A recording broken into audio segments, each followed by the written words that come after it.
দেবদাসেরও হইনি আমি কারো, আজকে মার্সেল প্রেজেন্ট হাসর মঞ্চে আমি ডিজিটাল পারো।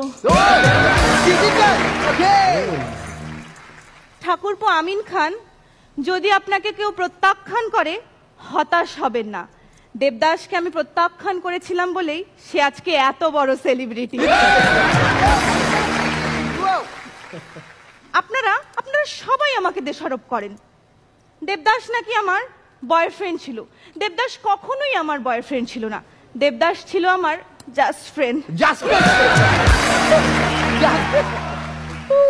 যেহেতু আমি ডিজিটাল পারো, আমার ফেসবুক অ্যাকাউন্ট আছে।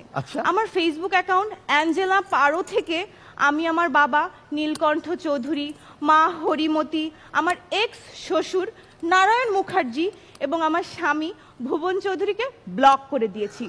আর বায়োতে দিয়েছি মাই ফ্যামিলি মাই লাইফ। আমার ফেসবুক আইডির পাশাপাশি ইনস্টাগ্রামও আছে। তো সেদিন দেবুদা আমাকে ফেসবুক থেকে ব্লক করে দিয়েছে, কিন্তু ইনস্টাগ্রামে ফলো দিয়েছে। আমি জিজ্ঞেস করলাম, দেবুদা তুমি আমাকে ফেসবুক থেকে ব্লক করে দিয়েছো, কিন্তু ইনস্টাগ্রামে ফলো কেন করেছো? দেবুদা বলল, তোর মুখের ভাষা খারাপ হইতে পারে, কিন্তু ফিগার আর চেহারা তো ভালো।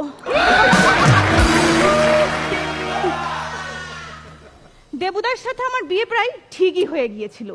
এর মধ্যে দেবুদা 4 মাস লাপাত্তা। দেবুদা ফিরে আসার পর আমি জিজ্ঞেস করলাম, দেবুদা তুমি কোথায় ছিলে? দেবুদা বলল, অসমাপ্ত বাড়িধারায় মিশ্রিত শ্রাবণ মাসে শকুনি চক্রান্তে বর্ষবর্তী হইয়া কৌরব পাণ্ড ধর্ম নিমগ্ন হেতু শৃঙ্খলা রক্ষীর দলপট্টির তত্ত্বাবধানে শ্রীকৃষ্ণের জন্মভূমিতে ভ্রমণ প্রায়সে 2 মাস জোড়া ঋতুর নিবাস অর্জন করিয়েছিলাম।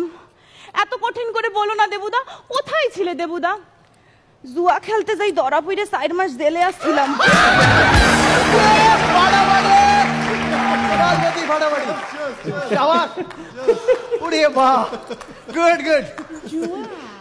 ছোটবেলায় মেয়েদের পছন্দ থাকে বারবি ডল, আর ছেলেদের শখ থাকে গাড়ি।